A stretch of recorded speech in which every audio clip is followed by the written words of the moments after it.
again, things happened during live, and I had a power outage, and the alarm started ringing off. I was like, oh, that's no good. My computer shut down, everything shut down. And I thought, if we can hear the alarm, it's not going to be good. So I said, let's forget about it and reschedule. But then it worked out fine. I was okay, it's all good. And Miguel was very understanding and said, okay, let's finish this. We have about 10, 15 minutes. And so we were talking about migrant, amazing co-living Sojuela Joven in the north of Spain, talking about all the different projects they've been working on, all the different guests that were coming, and all that.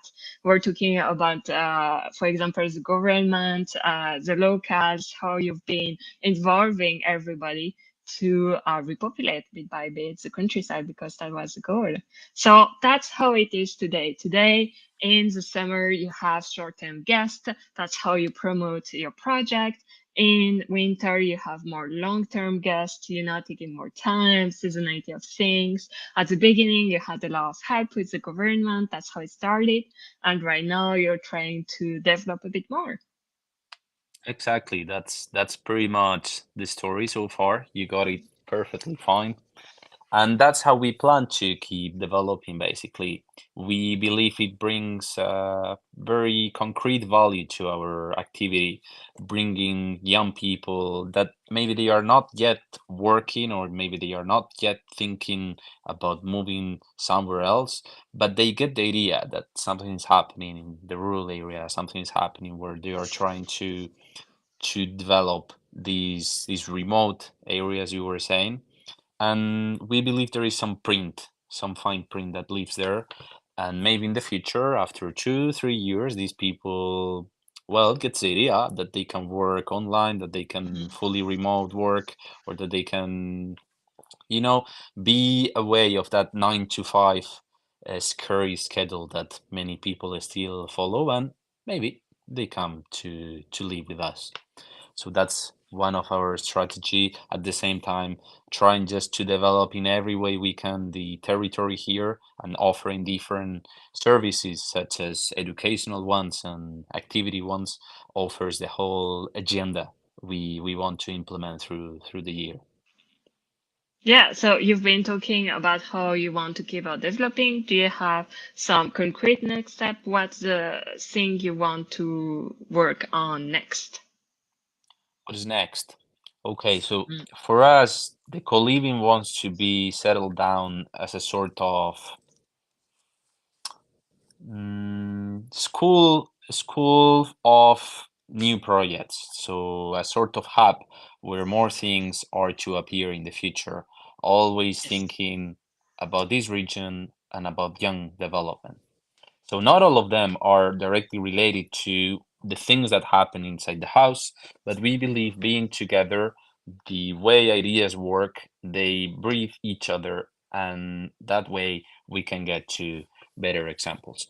Just to say one of them, since we've been working with young people all this time, and we thought rural areas are key for these educational purposes to happen. We will keep the co-living through the years, but we want to create for next summer a 1 month route on which 60 young people can discover, in this case again, La Rioja, our region, through walking, through kayaking, through cycling, all itinerant, so they get to discover over 100 villages next summer. So I was telling before, summer brings the activity, winter we think about these things. So we are planning all this route for next summer on which over those 30 days they will get up to 500 kilometers and they will see all the castles, all the forests, all the mountains, all the art, all the food, all the people, all the programs. It will be a whole package during that month. It will not necessarily be in this co-living, but thanks to this co-living and the people coming here and the ideas we get, we will get to promote to more young people that still maybe they are not yet thinking about living in remote areas, but thanks to these projects, we try to build a little bridge that brings more people from the city to the rural area. Oh, that's great. So the co-living would be like a think tank where you design all those different activities to promote the whole region, not just your co-living, but the whole place. That's indirectly what we are having, yes, because the way we work Mm. here with our whiteboards, with our post-its, with our flip charts, we have quite an inspirational working area here. And the fact that we have different profiles with people being expert in different dynamics bring us a very well competent team that even if people is coming here to work on whatever company they are, in their extra time, they always enjoy to engage with the community. And the best way they can engage is through this common work on which we again focus on people that is inside and people that is outside. So they also escape from this co-living bubble. That is something I've been listening recently that, when you go Mm. somewhere, it also happens with Erasmus. No, you go to this honeymoon process where you are with everyone in the same vibe, but when you go back home or you want to touch ground and relate with the locals, you have this physical or inexistent, I don't know, but you have this barrier, you can feel it. So this way we break the borders and everything is way more organic and fun. Yeah, that's super interesting because when you choose a place to have a co-living, you could say, okay, it's interesting for that specific place because we engage with the locals, we partner with them. But what about all the other villages? Maybe the ideal situation would be that each village has its own co-living, but that's not happening right now. Yet. So Mhm. meanwhile, while choosing one specific place to have your physical space, you can also create all kinds of activities, including other villages and other part of the region. Absolutely. We think, well, in Mm. the end, we are very close with each other. We have loads of abilities here where we are. All of us are suffering the same situation, which is elder Mm-hmm. population, young people leaving, no real future opportunities if nothing changes in the next 10 to Yeah. 20 years. So each of us is thinking potential solutions, but in the end, it's only this networking and this cooperation what may bring well, tangible solutions that help out a bit.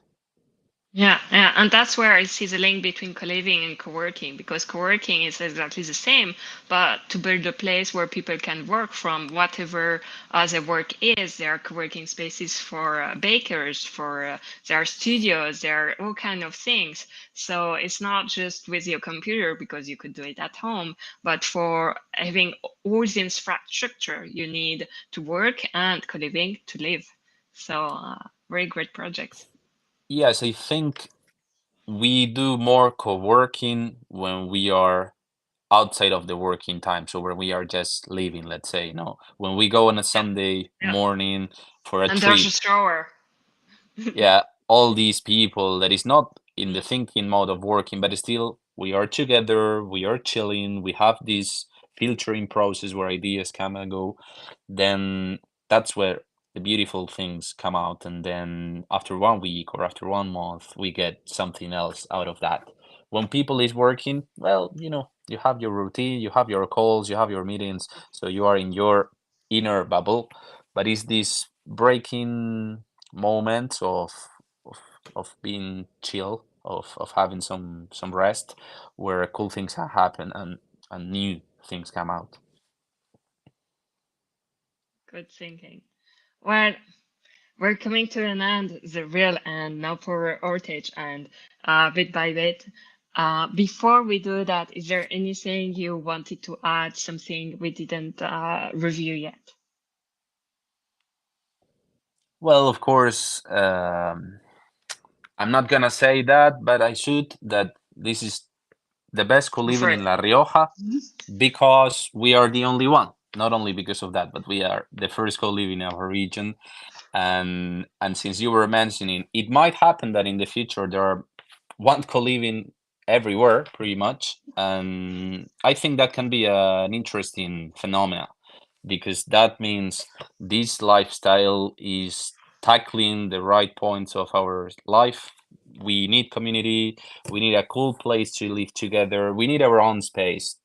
We of course value privacy. You need your room, you need your bathroom, you need your space, but we also need places to gather around, and that's basically what we are trying to do here in a very human way. Like in compared Mhm. to other projects. We do value a lot how are you feeling, and we are very humble. Let's say we are not going for high luxury, high end offers, but rather something that everyone can understand and everyone can Mhm. afford. And that's why we are trying to focus also in young people, because well, we understand it's always more difficult when you are starting. So focusing on that, on what we would say, no, normal people, or one more like you or me, people that Mhm. wants to try their own things in a cool, chill, fun way, in a very beautiful place that it's very handy and very approachable. Sure. And what if people want to know more about what you're doing, about the co-living? Where can they reach out? Yeah, thanks to the first NGO I was mentioning, we basically center everything through Manfred and Tour NGO. There is where we do the projects, but also how we run the co-living, and then co-living slash Sojuela in Instagram. We have our own Instagram. That's the way you can get either in Google or in Instagram to the webpage of Manfred on Tour or co-living Sojuela. That way you can drop us a message, send us whatever you want, and we can get in contact. Yeah, and in the comment where are all the different links from all the different streaming link, because we had like three different, I believe, and of the website and Instagram profile so that people can find it easily. Hopefully, that's amazing. Thank you so much, Fanny, for this opportunity, and I hope Thank to you see so you much for soon. being such a understanding guest. I believe you're one of the best guests so far, because a lot had happened. I was saying before the call that it's not a poor outage isn't the craziest thing. It's very rare here, so I was very surprised. But it isn't the craziest thing that happened during the live. The craziest thing is when it was raining inside. But that's another story, and it didn't rain inside, so I feel lucky still. Well, thank you so much for being here with us today. We'll catch up on your living and the next steps.